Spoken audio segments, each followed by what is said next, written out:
The views expressed on this program do not necessarily reflect those of this station.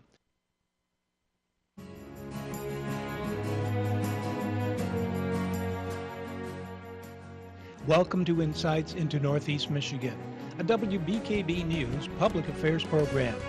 Insights deals with the issues affecting those in the community, as well as Northeast Michigan and the state. And now, Insights into Northeast Michigan. Welcome to Insights, everyone. Today we're going to be talking about the Finding Hope in Northeast Michigan program that's coming up really soon. And for my first guest, I'm here with Scott Meyer, who's the president of AAMA. How are you? Very good. Thanks for having us. Yeah, of course. Now, to start off the show, can you explain to us what is AAMA? The AAMA is just a little acronym for the Alpena Area Ministerial Association. It is a group of primarily pastors, youth ministers, youth pastors, some other church people involved as guests often, and some area businessmen that are involved, some of the Gideons in the area involved. And we're primarily about Christian ministry in the Alpena area. Now, how long has your organization been around for? It's been around probably 50 years, way more than my time. In the short time that I've been here in Alpena. I've been here about 3.5 years, and they chose me as a president to keep things going, and so been working with some of the area pastors that have been around here for a long time. It's really been a joy to be involved and put forth the message of Jesus Christ and ministry to those in our community, trying to keep a pulse on what's going on in our community, what are the needs, what are the ways in which we can reach out to people in our community. Now, what are some of the things you do on a daily basis or some of the events you organize? Well, we generally meet together once a month, but in the past, years and years ago, there was a series of evangelistic meetings, something that would involve people from all the communities, many of the churches in the community. And so special events have happened in the past, and we came up with the idea, based on some of the past history, that we would like to have a special event again. And I know you're going to be putting on Finding Hope in Northeast Michigan coming up here soon. Tell us a little bit about the Finding Hope program. The Finding Hope Northeast Michigan program is the inspired desire of the group of leaders within the Alpena Ministerial Association, the area. It's not strictly Alpena. We have pastors involved and churches involved from all the way down to Hubbard Lake and Alpena, and then out west to Hillman and Atlanta a little bit, and a little ways north of Alpena and Grand Lake and Long Lake direction. And so we're really trying to reach out to not just Alpena City or Alpena Township, but to the county and Presque County as well, and some of the surrounding areas, and reach out to people with the good news of Jesus Christ. Now, how are you going to reach out to the people? Well, we're having a 3-day conference that's happening February 6th, February 7th, February 8th. That's a Friday, a Saturday, and a Sunday. And on Friday evening, 6:30 p.m., people could arrive a little bit earlier, I'm sure, but we'll be beginning about an hour and 20-minute, hour and 30-minute time together. And there'll be some worship songs, and there'll be presentations from a couple people that will share testimonies. There'll be an individual each night, an area pastor, that will share a news of hope, a good news of hope based in Jesus. And Michelle, who is the secretary of the Alpena Ministerial Association, will share a little bit more in detail about that. Yeah, we're actually going to talk to her next. So I'm glad she'll be able to give us some more insight on that. But who can come to this program? Well, we're certainly inviting many, many people to come in the area. And to our audience today, the ones I'm speaking to today, you are ones that are certainly invited, and you are ones that are certainly have the opportunity to reach out and invite others and bring them along. These 3 meetings on Friday night and Saturday night, both at 6:30, and then Sunday afternoon at 4 in the afternoon. We decided to make it a little bit earlier to people like to get home Sunday evenings and Spend time have with family, the family. Yeah. have family time together.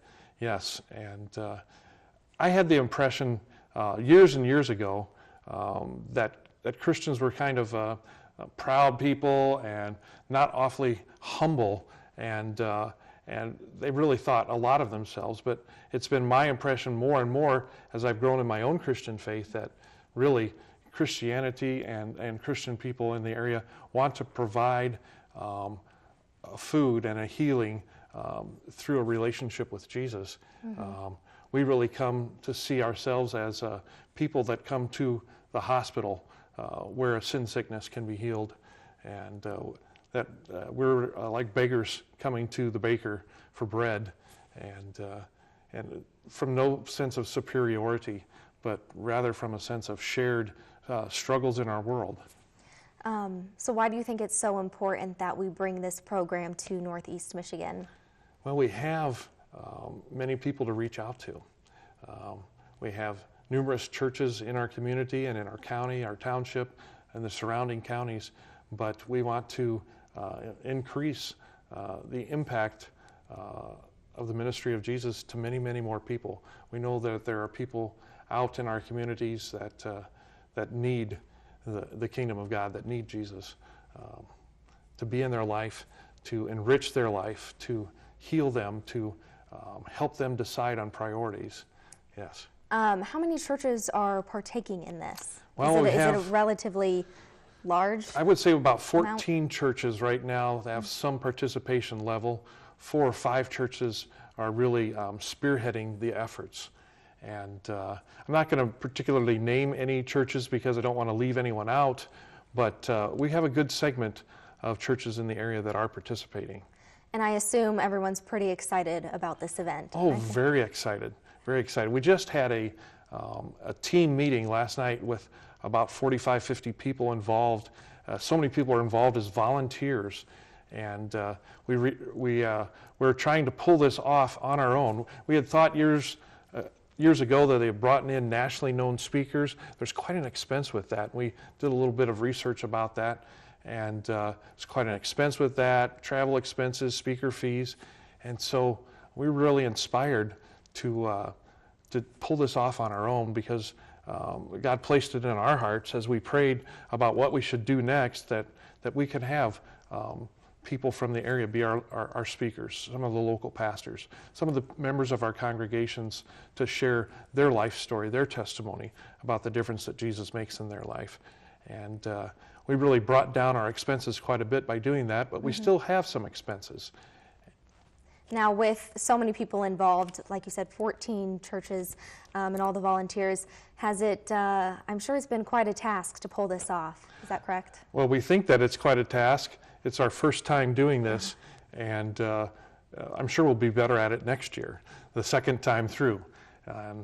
What a joy it is to try to pull together and work together and think through process. And some people are really big picture thinkers. Some people are very process oriented and take care of the details. And how much work has gone into the planning? Oh, it started off a year ago just with kind of a once a month gathering of some of the people planning this. Probably since school began, it's been about every other week, all throughout the fall and into the winter now, about every other week. And now it's just about every other day as we think of the details. A lot of emails flying back and forth, phone calls back and forth. It's just exciting to see so many people coming together to bring this off. And as I was saying before, some expenses are out there, primarily for the rental of the high school auditorium. That's the location. I don't know if I mentioned that before. The location is at the high school auditorium. It's a very accessible location. And it doesn't cost to go, is that right? That's right. There is no fee to go, no plates are going to be passed, but we are hoping that people in the Christian community around Alpena will contribute for this because there are some expenses. But so do you need more volunteers and more people to donate in any way? We'll need some donations to come in, and through some of the local churches, I'm sure that they can do that. And if I forget the details on which local churches, maybe Michelle will be able to mention that. Yeah, is there a certain website people can go to donate, or? We don't have a person? website, and we don't have online donations. We do have a Facebook page. Okay. And that's one of those free items you can use out there. And we're trying to use that and be a little bit tech savvy. But what's the Facebook page it's name? Finding Hope, Northeast Michigan. So if people just go on Facebook and search for that, they can find out more information there and also donate? They can find out more information, but not donations. Donations would come through a couple key local churches that put themselves forward to receive donations. Word of Life Baptist Church is one of them. Also, the Free Methodist Church on Ripley Street is another one. And then also New Life Worship Center is another one. They're on Ripley as well. All right, so that's how people can get involved with the churches and learn more about the program and donate then. They certainly could. They certainly could. Okay, now are you pretty excited for this event? Oh, very excited and a little bit nervous. Yes, and, I can imagine, with it being the first one. Yes, it's so exciting because we're bringing volunteers from the many churches in town together, and it's exciting to see a cooperation and unity. And so many times people think of churches as kind of competing with each other, but we've tried to really share with our own congregations and share into the community that this is definitely not about competition. This is more about unity and cooperative work together. All right, Scott, well, I want to thank you for being a guest on my show today. And when we come back, Michelle Smith is going to tell us a little bit more about Finding Hope in Northeast Michigan. Welcome back to Insights, everyone. I'm here with Michelle Smith, who is the Secretary and Treasurer of AAMA. How are you? I'm doing very well, thank you. To start off our segment, tell me a little bit about your job as the Secretary. What do you do?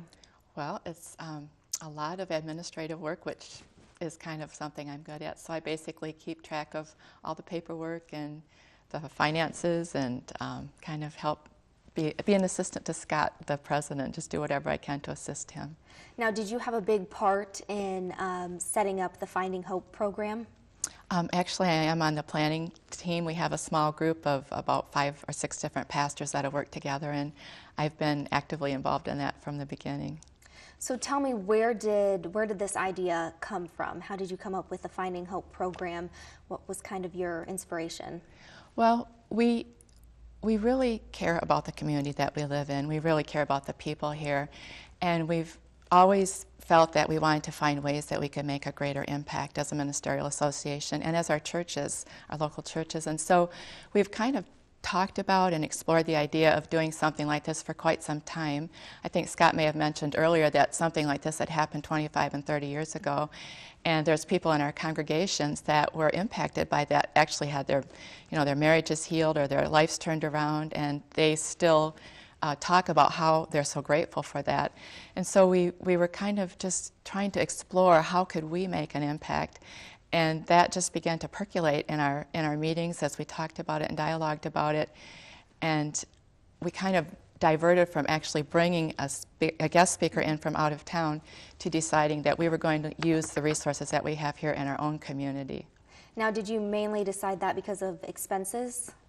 I think it was kind of a combination of things. The cost was one factor, but when we began to talk about it and really dialogue about it, we realized that we have amazing people here in our own community. We have excellent, pastors and leaders. We have people in our community that have stories to tell and who are known by our community.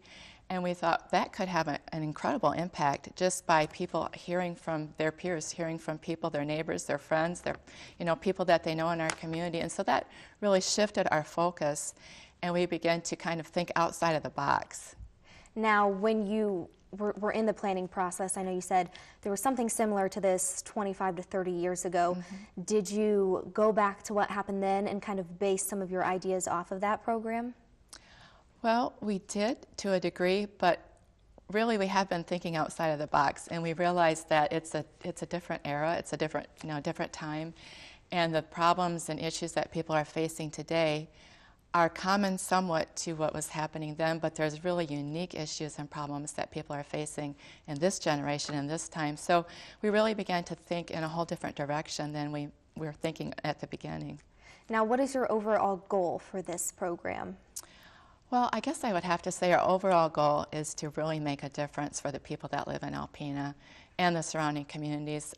We met in January, as we do every month, and generally we have guest speakers, and we had the sheriff, the local sheriff, and one of his assistants there.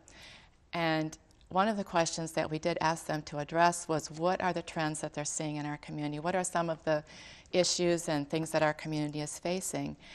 And as they shared the different things, domestic violence, drug issues, even things like spouse abuse, child abuse, that are not, they're common to every community, but it just kind of was a wake-up call, I think, for all of us to hear that, yes, these things are happening in our community.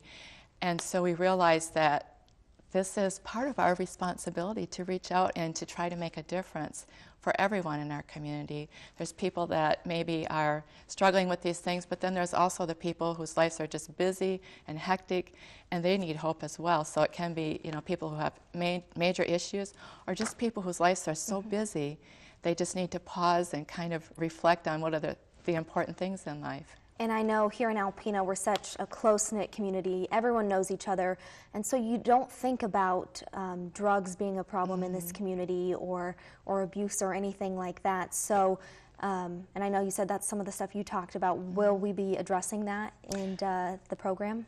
Well, that's kind of how it's unfolded. We knew pretty early on that we wanted to call it Finding Hope, Northeast Michigan, because really that's what everybody is looking for. We're all looking for hope, we're looking for purpose, we're looking for direction in life, we're looking for meaning in life, and so we knew that we would call it Finding Hope. But as we refined our plans, we realized that there was 3 basic themes that kind of fell into place for each evening. So the first evening is finding hope in your homes, and that's for every generation. It's talking about finding hope in relationships, finding hope in your families, your marriages, or even for singles or senior adults.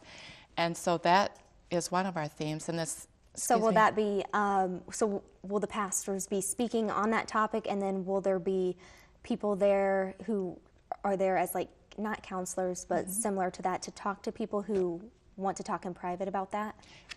Yes, that's essentially what will happen. That night, the speakers will be focusing on that specific theme, finding hope in our homes.